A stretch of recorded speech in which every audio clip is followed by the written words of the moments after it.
I'm Janessa Finley Ford, equal parts coach, healer, leadership strategist, and curious student of what makes us brilliantly human.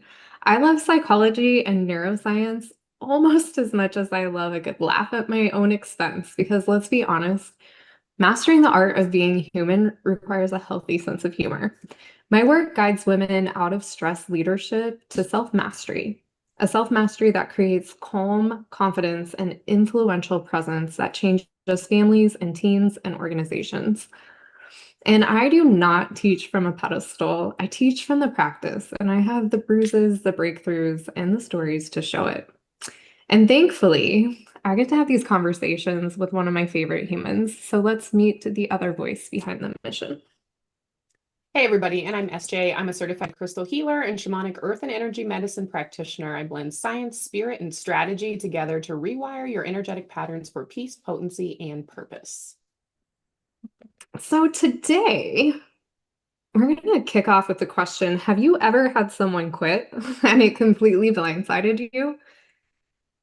And it wasn't because they quit for a better offer or because they hated the work, but because they finally admitted something they had been experiencing for months, and it had to do with you, and that they just felt like they could never relax around you. Ouch. They weren't talking about your intentions, they were talking about your rhythm. And your rhythm is actually a really big part of leadership that not a lot of people address. So, this month we have been exploring the law of rhythm. And today we're going to go deep into the most powerful rhythms you'll ever create, which is your reputation. And the unseen is this, is that your reputation isn't built by your title or your resume or those really fun occasional heroic moments where you save the day, those that make you feel really good. But your reputation is built by the emotional cadence that people experience every time they interact with you. It's the consistency of your presence, the way your nervous system enters a room. It's the pace you create, the emotional atmosphere you unknowingly rehearse day after day. In the scene, people stop bringing you ideas because they expect criticism, or they seek you out because they know they'll leave feeling stronger. They hide mistakes, or they tell you the truth early and they recruit your help to make sure that that mistake becomes a learning experience. They wait for permission or they take ownership. It's not because of your leadership philosophy, it's because of your leadership rhythm. So, this is where today's conversation gets fascinating because the Enneagram reveals that every personality has a predictable cadence under pressure, a rhythm that quietly becomes your reputation long before it becomes your intention. And today we're asking a question that may be one of the most confronting questions a leader can ever ask. And that's when people experience me over and over again, what have I taught them to expect? Because your reputation is not something you decide, it's something you repeat. So let's open our eyes. I'm going to toss it over to SJ and she can kick us off wherever we're entering into this conversation of the Enneagram for today. Well, I think that every Enneagram type leaves people with what I would call like a predictable emotional residue. And that emotional residue becomes their reputation, what people expect to experience with them. And people don't adapt to our personalities, they adapt to the rhythm that our nervous system repeatedly creates for them. Right. So it's their perception, it's not our intentions. And I think so many people rely on that. Well, I never intended to cause or to make them feel or to make them think, whatever, your rhetoric is. And they believe that they should be judged based off of intentions. Well, intentions are not necessarily the thing that we judge others on, right? It's the impact. The impact of what we did is what everybody judges the other person on. And I think often we don't realize the impact that we're leaving behind in this emotional residue because we're so focused on our intentions. We're so focused on our core inner value system, what we want to have happen.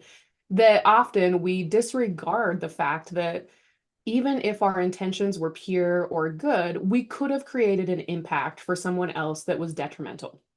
So I think we should start with the heart points today. I think we started with the ones, right? Did we start with the gut points last week or last month? I don't remember. It doesn't matter. We're starting with the heart points, the helpers of the world. Let's start with the Enneagram 2. I see Enneagram 2 leaders be insanely helpful, right? They're the helpful. Of course, they're going to go around helping to where they help everybody else complete the other people's tasks, that they can actually fall behind on their own tasks, which then leaves behind that emotional residue often of, well, are they efficient? Are they able to get their own work done? It seems like they're focused on everybody else rather than their own stuff to even. I feel like depending upon where they wing, like I've seen those Enneagram twos, especially if they wing hard into that one, feel a little bit judgy sometimes too, because when they, What? help. No, I know, right? It's really weird. No, it's the three. I meant the three. If they wing to the three, they get judgy. Just kidding. That I think they start to be perceived a way that is not who they are.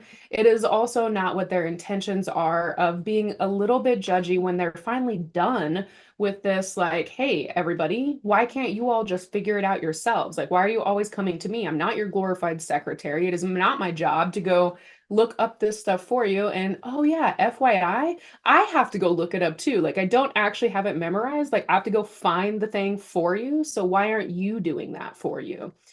And I think when they hit that barometer of like, I'm over it, it can kind of blindside their team a little bit too, of like, oh, well, I didn't realize that this was a problem because you always just did it without saying anything, without telling me, that your needs weren't being met, or that you needed help, or that you were feeling overburdened or overstressed. To where also, I think they can become a little bit of like an emotional, like, sponge for the team too, to where everybody will bitch and complain to the Enneagram 2 because the Enneagram 2 will listen to it and not move into that, what are you going to do about it energy that some of the other Enneatypes will do. Like they will lament with you if you want to lament a little bit. Um, to where though also when the Enneagram 2 stops showing up in that way of allowing the lamenting or anticipating even the emotions and the needs before the other person even says it, they can start to get a reputation where, sure, they're incredibly caring, but they can't say no to anything. And they're a little bit of a pushover. And then, you get that, oh my gosh, they were harsh today. But I think that's where you start to see the Enneagram 2 reputation come in that they don't expect, which is how is being incredibly caring make me a doormat now? Or make me incapable of doing my own stuff or incapable of logicking through stuff just because I was willing to sit in the emotions anytime the team needed to where like if they can find that healthy rhythm, they can support people without making them responsible for the other person's emotional well-being. So like they can still listen to it and support it and then leave the responsibility with the team member to process their own emotions after they have brought them to the surface, rather than feeling like I need to spend so much of my energy focused on helping them process these emotions that I also lose sight of the now what action. At some point an action has to occur, right? Like we can lament, and if you come back tomorrow and you're great and you can move forward, no problem. But if the lamenting goes on for X amount of time, at some point the conversation has to be had around, what are you, team member, going to do about that? It's not about me, it's not about what am I going to do for you, like I provided resources or whatever it was, but you have to shift that responsibility back to the team. And I think that's where they can really find their healthy rhythm, is having a good understanding of their own boundaries and their own capacity for what is a reasonable amount of time to help this person process through whatever these emotions are that they're having. I think underneath the Enneagram 2's behaviors, what's driving within their reputation is within the belief system, right? Is whether or not they feel genuinely cared for Mhm. or if they feel indebted. And I feel like twos get stuck in that loop where if someone does something for them, then they feel like they owe someone Mhm. else something. And in the workplace, where if you're in a workplace where there's a lot of structured teamwork, If they're leading from an indebtedness that they've created for themselves, then their leadership's going to feel heavy and their reputation is going to have a little bit of that murkiness where people are also going to feel like they're expecting something in return. If you're running a transactional debt keeping, and I mean, I just call pot black, kettle, whatever. I've had this come up in my relationships where it's been reflected to me. Like it feels like it's tit for tat. Like you have to do one thing and you're like, keep track or something. And I'm like, oh wow, well, that's not in my intention, right? So exactly what you said. Like our reputation isn't built from our intention, even though that's how we view ourselves and track ourselves and measure ourselves is whether or not we had a good intention. That's not what comes through in your reputation and what drives how people see you. It is their experience. So if they're experiencing with the Enneagram 2 this indebtedness, this tit for tat, it's going to create obligation. But when Enneagram 2s are moving through their generosity in flow in their rhythm when they're not overextending and overgiving, that generosity is going to create freedom. So I really feel like those are the differing dynamics that come up for the two. I'm going to go ahead and actually kick it back to you this show. Why don't you introduce us to each type and I'll just follow up with my 2 cents. I like it. The good old Enneagram threes, our achievers. I think when we look at our achievers, what they kind of find themselves getting lost in sometimes is they really intend to inspire excellence. Like that's really what they're shooting for is like I want to be excellent. I want everybody around me. Definitely want my team to be excellent because that team is a reflection of me. So everybody has got to be moving down this excellence path. To where they also can I don't want to say that they don't lie, right? But like they will reframe reality. Well, they do lie. Let's be real. They do lie sometimes, but they will reframe reality to where if something was painful within that process, that pain turns into a growth story of like, look at what we overcame, look at what we're moving forward without actually processing what that meant though. Without processing the pain, they'll gloss over those emotions for sure. Like, please don't talk to me about emotions, right? They don't want to have to deal with any of that. And they also, because they're so focused on forward movement of like, how do we just get to the goal and the outcome, that people eventually begin hiding weakness from that Enneagram 3 leader. Like they will hide the fact that they're emotionally overburdened, or they will hide even sometimes the fact that the deadlines are slipping to where everybody just becomes this performance of excellence, even if the excellence isn't real. So sometimes their reputation can become they're a super inspiring individual and they're also fucking exhausting. Like they are exhausting with the, like, we have to always be on, especially if there is an audience. Like you can't have an off audience meeting, right? Like your demos need to be on point. The way you speak to the public has got to always reflect in a positive manner, even if the experience at that time isn't necessarily positive. They don't want you to let that cat out of the bag. They want you to just move forward. How do you just move forward and not deal with all of the um, human experience aspects of it? And definitely don't tell the outside world that we're having a human experience within this team. Let's just pretend that we are aliens from, I don't know, the planet Lyra who just don't do anything but win. Like, all I do is win. One of my favorite Enneagram threes, like, that is his favorite phrase. Like, all I do is win. That's all I know how to do. Like, what does that even mean? Like, do you even know? Like, do you hear yourself when you say that? Like, what is the prize you are winning in this specific scenario? To which, like, when you compose it back to them, like, okay, I know you want to win, but like, doing this right here, what are you winning? And then sometimes they'll find they're like, I mean, okay, well, it wasn't a very cool prize, but it was still a prize. So, like, better than no prize, right? I think when the Enneagram 3 leader can find their healthy rhythm, though, and they can reframe that reputation too, they can really make people feel successful because they're valued, not because of how they perform. Like shifting away from, like, yay, team member A, you delivered on time again. You're awesome. Like, how about team member A is awesome because of how devoted they are to the mission, to doing what's right, to just who they are as a person. Like, find the strengths, truly the human innate strengths of your team member, and congratulate them and make that person feel successful just because of who they are, rather than the output or how well they performed in that meeting that day. Focus on just the more human aspects and make that why your team is successful.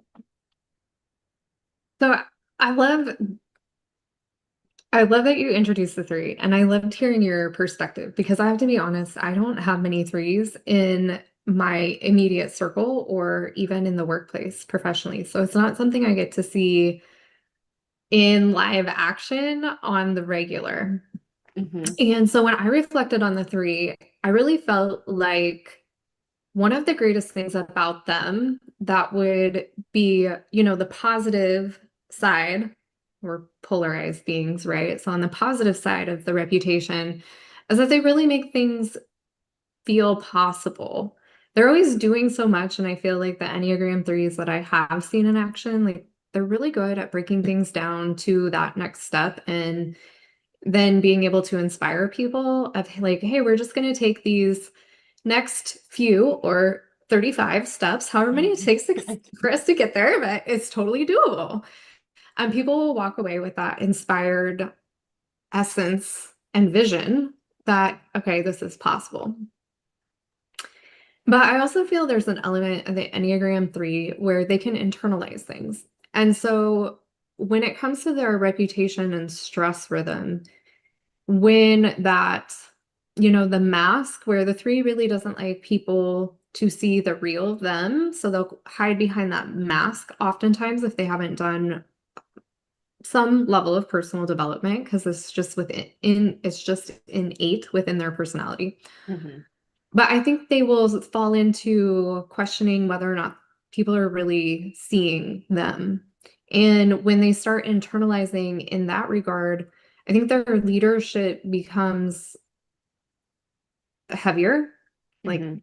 the example with the two, because people won't actually experience the person, they'll only experience the doing and they won't feel connection. They'll just feel like, well, I'm here for an outcome. I just need to provide an outcome. And so it's really interesting the internalization dynamic that comes in to that personality structure where if they're not in the back of their mind questioning whether or not they're really ever being seen, they can be very uh, they come across more relatable and real and inspiring because they will make things possible. But when they drop into that aspect of themselves where they internalize, then I think people really get met with the tasking and the doing and can feel like it's more marching orders or that there isn't so much care about the person behind the task, just the task. Yeah, what a good point you make about the Enneagram threes, too. That I think one of the most amazing things, and one of the telltale signs of when a three has done a lot of personal work, too, is when they start to do things their way and they vocalize it of like, I'm going to do this my way. And that's how you know that they've come into a place of their own personal development that is more balanced. Because instead of performing for whoever they want the accolades from, or whoever they think their next promotion is coming from, they've moved into a place of like, no, I'm going to do me. I'm going to play my game now. I just wanted to hit that because I think that's such a telltale sign of an Enneagram 3 who has done the work, is when you can see and hear them say things like, I'm doing it my way. It's usually followed with a even though story, but we won't get into those. Moving into our Enneagram fours, the individualists. There's only honestly one Enneagram 4 leader that I have to kind of pull this information from that I have personally worked with closely. Of course, they're super emotional depth, like the amount of depth they can reach within emotions, like I would rather drown than have to reach those depths. But it's amazing, right? Because their internal story, though, is really, I want what's authentic. Like that's what they're telling themselves. Like, I want authenticity. And then what they intend, right? Their intentions is to create honesty and connection. They want true, honest connection that is very, very deep.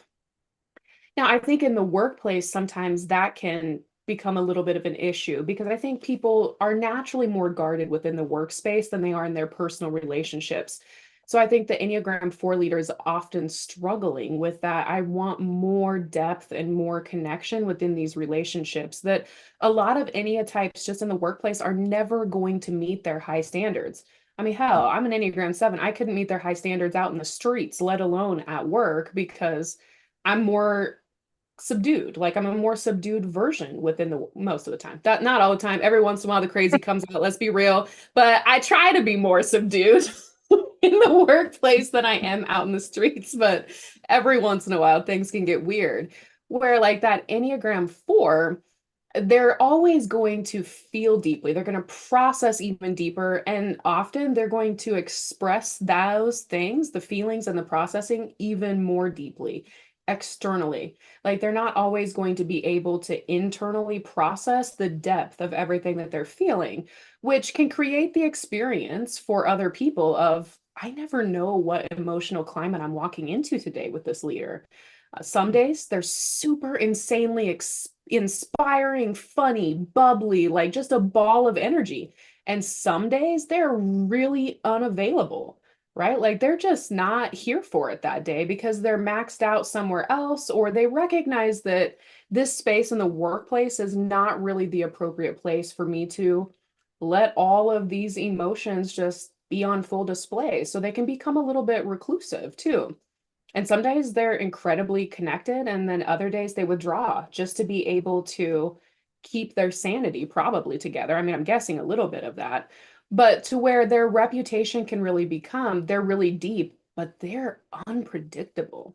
Like that emotional climate is just too unpredictable for me to know if, like, is it safe today to like, it's almost like you peep your head and they're like, what's the day like today over here? Oh, not good. Great. I'm going to come back tomorrow because fuck that. Whereas, like, that healthy rhythm of the Enneagram 4 is they can really see themselves and others through this lens of my emotional honesty can actually create safety instead of instability. So, not just the lamenting of the hard, right? The hard emotions, but also like if we have to lament about hard, let's also celebrate the good. Like let's have an and both approach that is balanced to where it's also not just the Enneagram 4 that has space to lament and celebrate, but inviting in the other Enneatypes to do the same. Allow their lamenting and their celebration and let it be at equal intensity as well. Absolutely. I think the beautiful side of the Enneagram 4 in how people see them and building their reputation is that people will feel really understood in their presence Mhm. because of their emotional depth and because of their realness. On the other side, it's exactly what you said, that emotional weather forecast is changing rapidly, and it's like life in Nebraska. It can be 100-degree temperature change in a really short amount of time. Or, a whole tornado and hail might just swirl on up out of nowhere.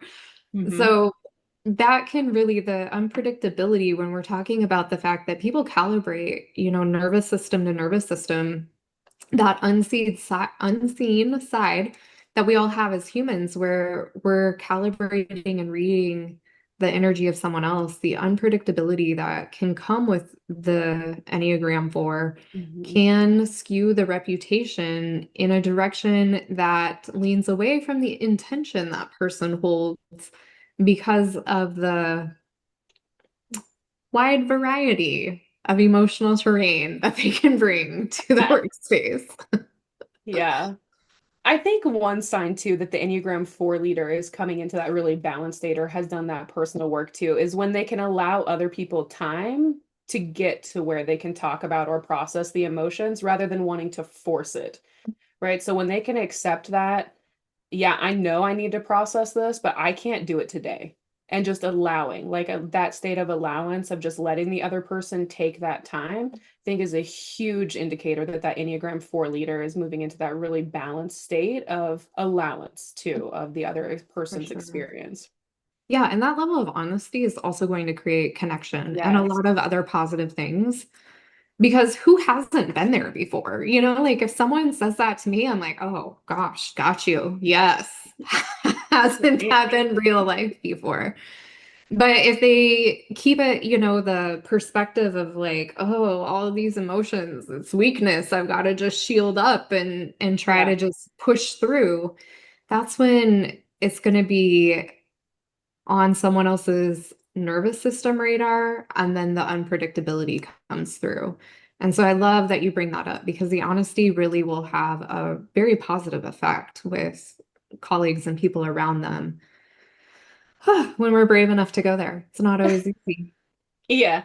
The 4 is the best barometer, though, for any other head points or anybody who has a harder time expressing emotions at work. So, threes, you fall into this. I feel like when I say head points, I really mean threes too, from a processing center point. But the Enneagram 4 is the best, I feel like, Enneatype to be like, if I say this crazy thing, how does it make you feel? To know, like, should I say the crazy thing or should I not say the crazy thing? Because they will definitely tell you, here's all of the emotions that this brings up that I probably couldn't even have articulated in the moment either. Let's move to the head points. So the Enneagram 5, our investigator. Their internal story that they're always running, I feel like, is I need to understand this before I talk about it or before I engage with the audience about this thing. Like, I need time to like do my due diligence, be the smartest person on fully up to date on whatever this topic is. And I think their intention behind that is they want to make wise decisions. Like, it's really important to them that the decisions they make are wise and that they don't have to course correct. Course correction, I feel like for Enneagram fives, for them feels like failure. Like, I was wrong because I didn't do enough research, and that's why we had to make a different decision. Versus if I could have just had the time to really investigate this, we would have never had to pivot. Um, and I think the emotional rhythms that they often repeat are watching, thinking, researching, and then also holding back until they're solid with everything that they now know or understand. And what the people around them can really experience is I don't actually know where we stand. And silence can become interpretation, and people can assume that distance means disapproval, right? So I think that the reputation the Enneagram 5 often gets is that they're brilliant, that they're really difficult to work with and or connect with. Like, I think they get that reputation of people in the room are scared to vocalize their opinions once the 5 actually does talk, because the 5 is pretty overbearing with the like word vomit of all of the stuff that they've already researched and why they're correct, right? To where the healthy rhythm I think a 5 can hit is when they can get to that place of my wisdom is accessible and it's not hidden. So as you gain the wisdom, you share the wisdom, even if you don't have the whole wisdom puzzle together. Be like, well, here's where I'm at today. Like, still haven't made a decision, but here's what I know. And just sharing it as it comes, because hoarding the wisdom doesn't make you more credible. It actually gives you that reputation of you're difficult to work with because you hoard the info until you're like the Lord of the Wisdom over there, like the Lord of the Rings and My Precious with the wisdom articles, that you think like, great, now I have all of the wisdom rings. Now I can tell you what I think about this. Yeah, I think that the reputation comes off as being thoughtful Yeah. with your wisdom and intentional, or being unavailable because of the distance. And like you're talking about, like hoarding the knowledge because we're not fully incubated and cooked with it to have the conclusion or decision made yet. And distance, I mean, there's all sorts of things that people can read into that, being cold, being unreachable, lots of negative things that can come with one's reputation if we take that space rather than, again, like honesty. I feel like polarization and honesty both are just a real key point in this conversation because there are two sides of every coin. That's polarization. And if you haven't heard of the law of polarization before, go back and listen to some of our other episodes when we covered it a couple of months ago. Because it's really relevant here. And that's exactly how there's two sides to this coin, even with our reputation. But yes, specifically for the fives, I think they come across where they're really thoughtful and well planned out, well researched, really applying that wisdom, so intentional, or they're just not reachable and they're unavailable and they're hard to relate to, they're hard to talk to, they don't really engage in conversation. You just kind of feel like, I don't know, there's a brick of a human that sits behind that desk and like whatever. Probably not worth my time really trying to talk to them or take problems to them. Yeah, agreed. And then moving into our Enneagram 6. I mean, they're the, end of the world zombie apocalypse preparers, right? So their internal story is we need to be ready. Like we gotta be ready for whatever shitstorm is about to roll downhill. But what they intend, like the intention behind that is to protect everybody. Like they want the whole group to be protected and to be safe. And the emotional rhythms that they so often repeat are constantly questioning, constantly planning, constantly preparing, identifying risks, like redo the spreadsheet 25 times before we're like there because we needed to start planning and preparing before we even had the full picture of the planning and the preparing. But listen, we're going to have 557,000 plans and one of them will be the right one, but if we only do like 5,200 plans, then like the right one was in that other 50 that we missed. And what others people I think often experience with those Enneagram sixes is something must be wrong. What aren't they telling us? Like, I think other people get that like deception vibe coming off of an Enneagram six because they're like, this shit's crazy. So if we're preparing for a zombie apocalypse, there must be fucking zombies out here in these streets somewhere. And she's just not telling us where they're at in these streets, right? Like, where are the zombies? Or do I need to like look under my bed? Are there monsters? Like, what are we preparing for? And then everybody gets anxiety and anxious about what's actually happening. They start to make up stories in their head about why we're preparing for this weird shit. And eventually the team starts to hesitate before trying anything or before doing anything because they're also like, I'm gonna have to redo this 55,000 times. So how about I just don't even do anything until 2 weeks from now? To where like your velocity also is going to slow down. And I think that Enneagram six's reputation can unintentionally become, well, they're reliable. I mean, reliably insane often, but damn, this is stressful. Like they're super prepared, and I love that for them, but this is stressful. This is an anxiety-riddled team, like just too much happening, too many things, too much chaos, even for an Enneagram 7 often to where when that Enneagram 6 leader can really hit their healthy rhythm, they can move into a place of I prepare people without infecting them with fear. Like I'm not going to infect everybody around me with this fear and paranoia. I'm going to say I'm trying to prepare you for X, and I'm going to be very honest about what X is. Like, and I'm also going to be very honest about I don't know why I'm worried about this, but let's be real. I'm worried, but this is what I know. So give the full story.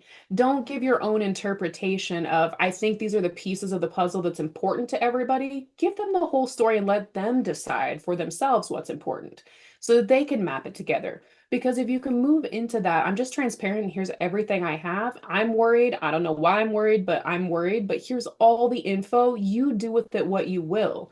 That allows your team members to no longer be anxious unless they're, if you have other Enneagram sixes on your team, you guys can be anxious together.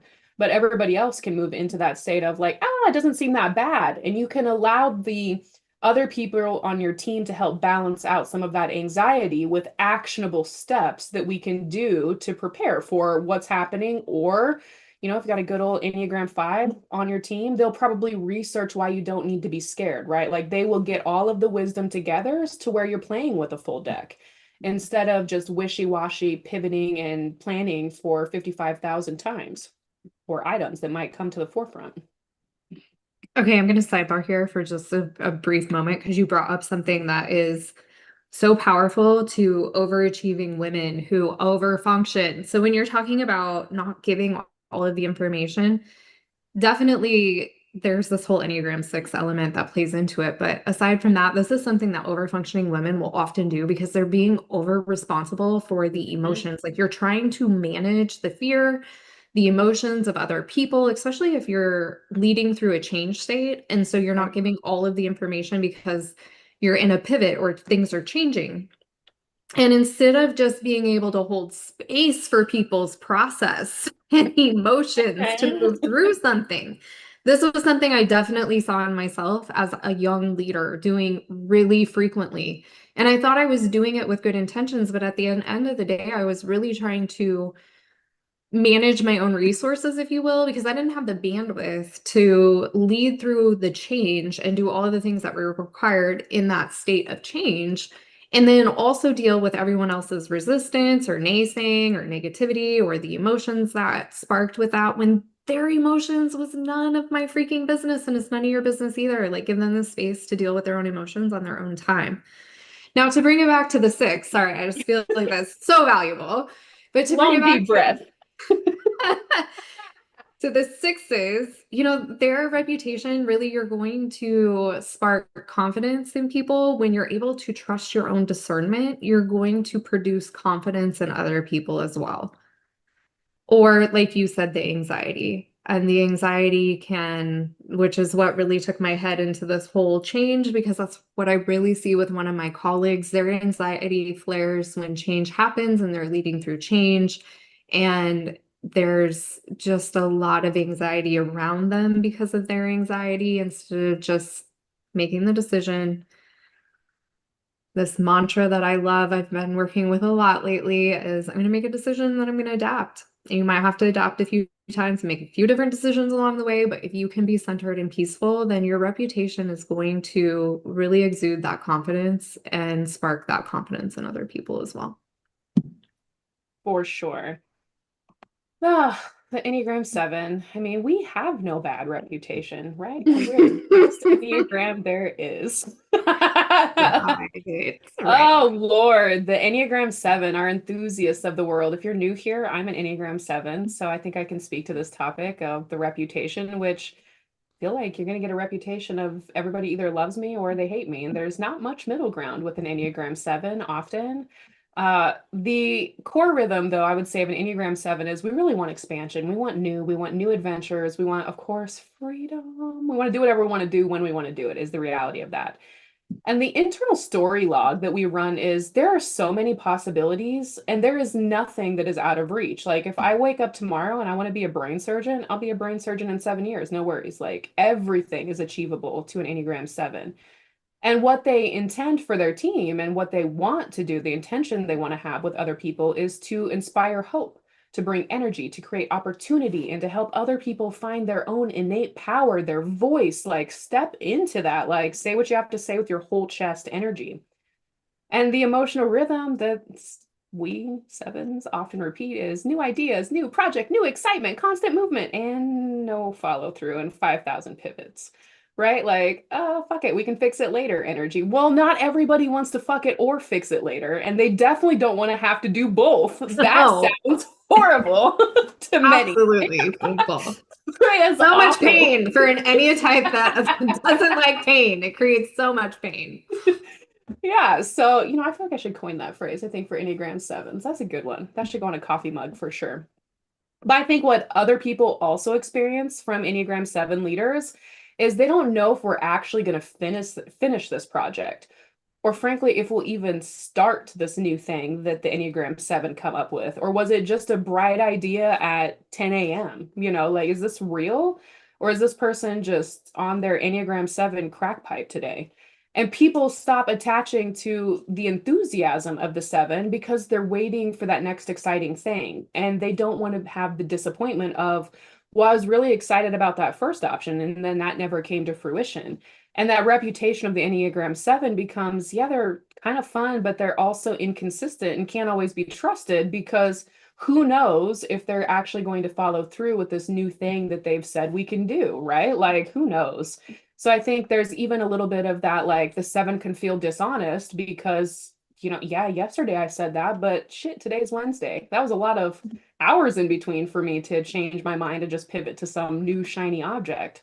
Whereas I think a healthy rhythm for the Enneagram 7 leader is that our excitement can create momentum, but it only creates continued and lasting momentum when we provide follow through as well, right? Like you have to actually deliver on the thing that you say you're going to do, and you have to complete it. It can't be like it's 87% there, so it's good enough. Like, no, it's not good enough for all of the other Enya types. You have to do it at 100% so that you can complete it, close it out, and move on to something new rather than, wow, we are a team of 5 and we have 17 projects happening all at once because our Enneagram 7 leader is bipolar and is like, hey, shit, let's do all of it. Let's not choose anything. Let's just do everything. And then there's no completion energy because everybody is left behind, and you can actually only prioritize one thing at a time. You can't actually have two or more priorities that you're actively working. So I think that completion energy for the Enneagram 7 is the most important thing. And really sitting down and asking themselves before they open their mouths and tell their team about some new shiny object is the new shiny object real? And am I going to complete it and follow through on it? And if you waffle on that, shut your mouth and don't say shit until there's no more waffles in the house because nobody likes waffles. We all like pancakes. Hmm. I hate A waffles. debate for a different day. So I really feel like with the Enneagram I 7, disagree. there is they can be a lot of fun to work for or with, depending on, how that aligns. Mhm. Or you coin this phrase and it's so short and sweet. And then I'm just so happy to move on to the eights because really you're the 7 expert, but they can be so much fun to work with or for, or they could be a dud because of the completion thing. So yeah. Yeah, we're really Please leave the awesome. duds for the candy. Milk duds, that's the only dud that should be in the workplace. Those are disgusting too. They're not my fave either, but better than a leader who's a dud. That's true. I feel like there really is no in between with a 7, though. They're either awesome or terrible. There's just no in between of that intensity. All right, Enneagram 8, moving on to the gut points, the second best triad. Just kidding. Right, because you love emotions so much, of course, by default. Really terrible. These are not my people. I mean, the core rhythm, of course, like you're gonna sound like a broken record with an Enneagram 8, the challenger, right? Intensity, right? Like everything is at level 55. But the internal story that they're really running is I'll protect what's important. That's going to be important when we go on later, right? But I'll protect what I think is important is probably more accurate. And what they intend is to create strength, truth, justice, and safety. Like their intention is all of those things to be equal for everybody, even though when you see them move, you're like, I mean, you really like a good underdog story, but you're kind of abusing the triple A player you have over here just because you think that they, I don't know, need a lesson in who's boss. And the emotional rhythm that Enneagram 8 can repeat is lots and lots of directness, confrontation for sure, fast decisions, and everything being very intense and running over the edge of that cliff of burnout with never looking back to see what happened. And by the way, if the Enneagram 8 ran over the overwork out, what is the word I'm thinking of? Overwork, outburn, that's not it. Burnout. Burnout. I'm like, shit, what's the word? Burnout. If the Enneagram 8 has hit burnout, everybody else hit burnout 5 hours to like, honestly, if it's a 7, like 5 years ago. Like, no, I was burnout a long time ago before you ran over the cliff. Like, I actually sat down like 50,000 miles back there because I was like, nah, you win. This looks terrible. And what other people on those Enneagram 8 teams can experience is I need to be prepared before ever talking to them. So it can kind of kill some of that curiosity that people have often, because even when the eight is completely calm internally, the intensity of them still fills the room, and people start filtering information about like, what do I say, what do I not say? And it's not because the Enneagram 8 is an unsafe person, it's just because the interaction feels really expensive. Like that's a lot of energy to bring topics to an Enneagram 8 for sure. Not 7 minutes till wrap up. For real. How Flying. did this time go this fast? Like, I don't even understand.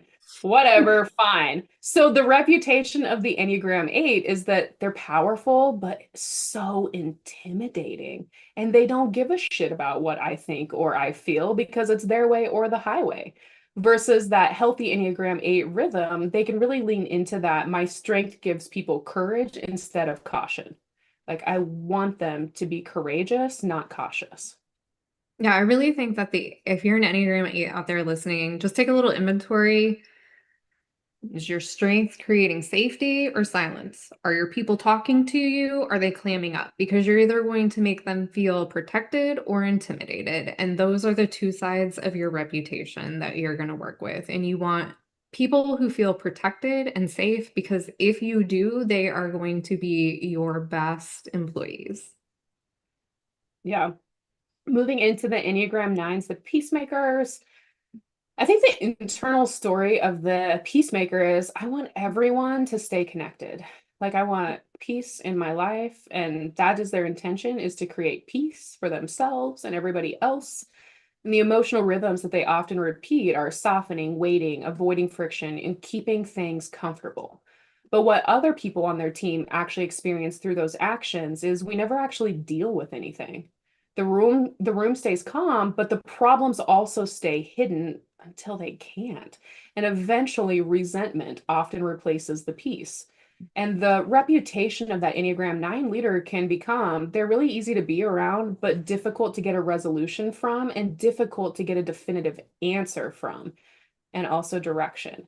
Whereas when that Enneagram 9 leader can move into a healthy rhythm, their peace creates clarity because they stay present for the hard conversations too. Like, and not just stay present for the hard conversations, they get to a place where they can actually initiate them, right? And not see it as this is conflict. It's just a necessary conversation to be had so that we can get back to peacefulness, right? Because we can't overlook the hard stuff in the pursuit of peace because you're just going to gloss it over and it's going to come back to the surface at some point anyways.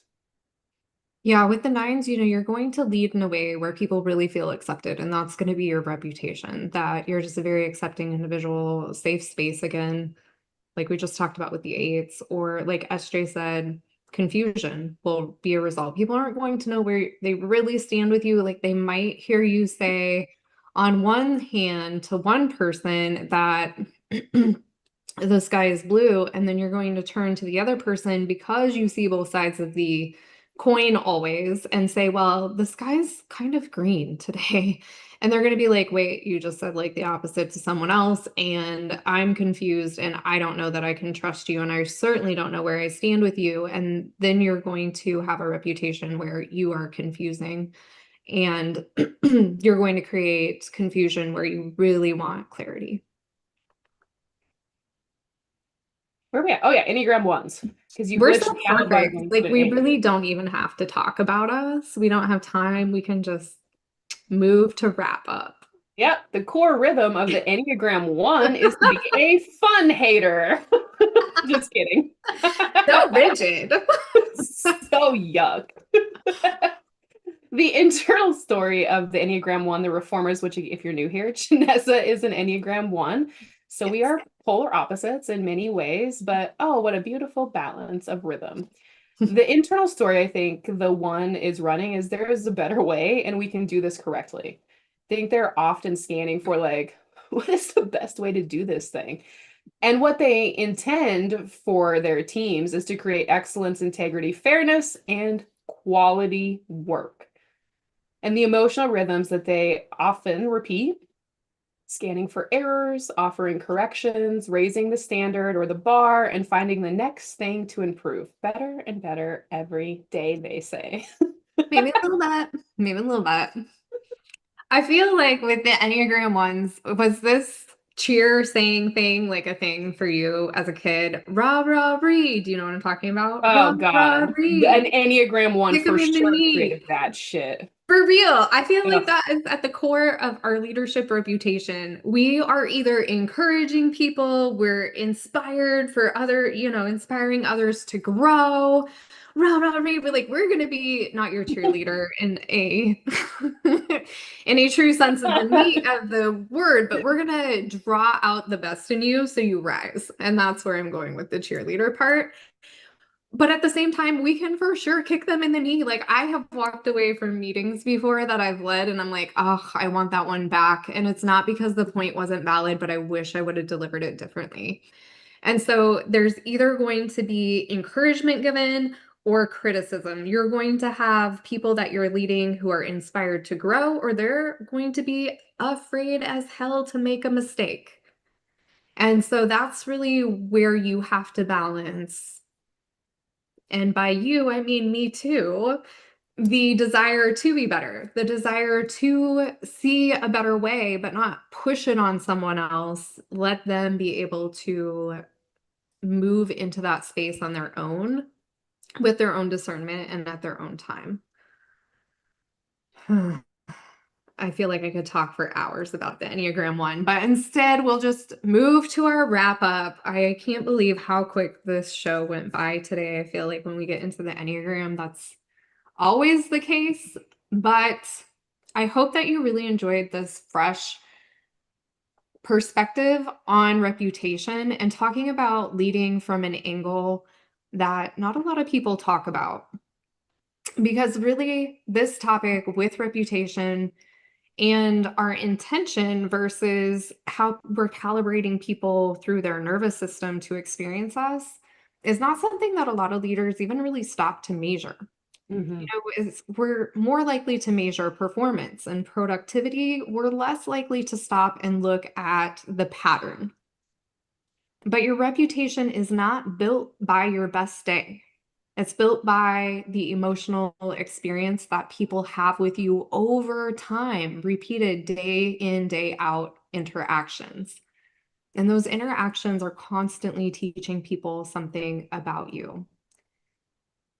So they're determining whether it's safe to bring you the hard truth, whether mistakes will become learning opportunities or a source of shame for them, whether your presence creates clarity and vision or it creates tension for you, the team, the workplace. And that's really the rhythm that people remember. But the good news is that rhythms aren't fixed, they're actually practiced. It's just the thing that is a pattern, and we practice that pattern over and over, and those patterns can always be repatterned. And that's why we created Stronger Together. And we're not here just to help women become more confident leaders. That's nice, but that's not the ultimate goal. We want to help women become more coherent leaders. Because when your nervous system is regulated, we talk about this all the time. When your nervous system is regulated, your leadership becomes grounded instead of reactive. And you master your unseen inner terrain, then your communication changes without having to memorize a script to deliver a message. Your boundaries become clearer without becoming a harsher person. Your influence becomes stronger without you having to become louder. And I'm so grateful for that personally because my voice is not loud and it doesn't carry well, but my influence is felt. And your team truly feels the difference. Your family feels the difference. But most importantly, you feel the difference. So inside Stronger Together, we use these proven pattern interruption techniques and repatterning methods that go far beyond insight or cognitive knowledge alone. We help you uncover your unconscious rhythms you've been rehearsing for years. We help you regulate the patterns that no longer serve you. We intentionally build new ones that align with the leader, the partner, the parent, and the woman that you are truly designed to be. Because you don't rebuild your reputation by trying harder to manage how people see you. And that typically is our go-to, but it's really ineffective. You rebuild your reputation by changing the unseen patterns that create the experience of you in the first place.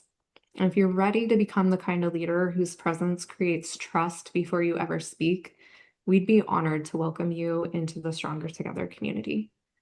And when you change your rhythm, you change your relationships. When you change your relationships, you change your life. And it all starts with the relationship with yourself. So our next Stronger Together community call is Thursday, and we would love to have you there. And to grab your seat, you can visit www.strongertogetherinstitute.com. And until next time, keep your eyes wide open.